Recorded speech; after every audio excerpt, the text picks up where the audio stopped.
ചെമ്മീൻ barbecue prawns ചുട്ടെടുക്കണ സാധാരണ ചെയ്യുക. പക്ഷേ ഇതിപ്പോൾ മഴക്കാലമായതുകൊണ്ട് കണ്ടത് നോക്കിയാൽ എൻ്റെ പിന്നിൽ നോക്കിയാൽ ഫുള്ള് വെള്ളം നിറഞ്ഞു കിടക്കണത്, മഴവെള്ളം. അപ്പോൾ ചിരട്ടയും കത്തില്ല, വിറകും കത്തില്ല. അപ്പോൾ നമ്മൾ ഒരു പച്ച ഈർക്കിൽ ഒരു 5-10 എടുക്കുക, 10-15 എടുക്കുക.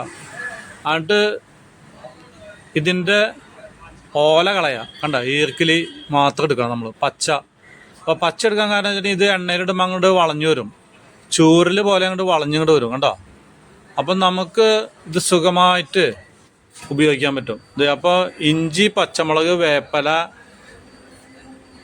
ഇതൊക്കെ അരച്ച മിശ്രിതമുണ്ട്. അതിൽ നമ്മുടെ പ്രോൺസ് ഉണ്ട്, ചെമ്മീൻ. ഈ ചെമ്മീൻ വെച്ചിട്ട് ഒരു 2 മണിക്കൂർ ആയിട്ടുണ്ട്. അപ്പോൾ ഇതുപോലെ അവിടെ കുത്തി കയറ്റിയെടുക്കുക.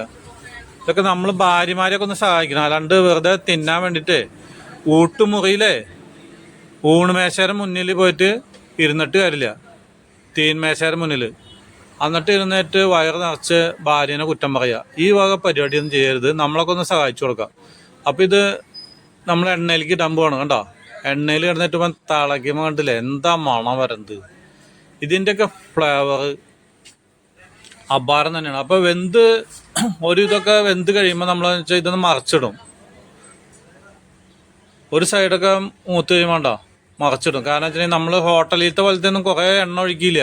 ഹോട്ടലുകാർക്ക് എണ്ണ ഒഴിച്ചാൽ കുഴപ്പമില്ല. ഇത് ഒരു 50 പ്രാവശ്യത്തിലിട്ട് ചുടും. അപ്പോൾ കറി കറന്നനെ വരും. അവർ കുറച്ച് പെയിൻറ്റ് ചേർക്കില്ല. പെയിൻറ്റ് എന്ന് വെച്ചിട്ടുണ്ടെങ്കിൽ ഫുഡ് കളറുണ്ട്, അതൊക്കെ 10 രൂപയുള്ളൂ ഒരു ചെറിയ ടിന്ന്. കണ്ടോ? അപ്പം നമ്മളിതൊന്നും ചേർത്തിട്ടില്ല. ഓ, എൻ്റെ മണം കണ്ടോ? ഇതൊക്കെ നമ്മളിങ്ങനെ ഈ മഴക്കാലത്തൊക്കെ ഇത് ഇങ്ങനെ കഴിക്കുമ്പോൾ എന്ന് വെച്ചിട്ടുണ്ടെങ്കിൽ ഭയങ്കര രുചിയാണ്. ഒന്ന് തണുപ്പ് പുറത്ത്, മഴ അതിൻ്റെ ഉള്ള. അപ്പോൾ ഇതുപോലെ കഴിക്കുമ്പം ഭയങ്കര രുചിയാണ്. അപ്പം നിങ്ങൾ ഇതുപോലെയൊക്കെ 1 കിലോ ചെമ്മീൻ മേടിക്കുക. എന്നിട്ട് ഭാര്യയുടെ കയ്യിൽ കൊണ്ടുപോയി കൊടുക്കല്ല ചെയ്യുക. അതൊക്കെ അതിൻ്റെ തൊലിയൊക്കെ കളഞ്ഞ് അതിൻ്റെ കാട്ടൊക്കെ കളഞ്ഞിട്ട് കൊടുക്കുക. അപ്പോൾ ഇതുപോലെ തിന്നാം.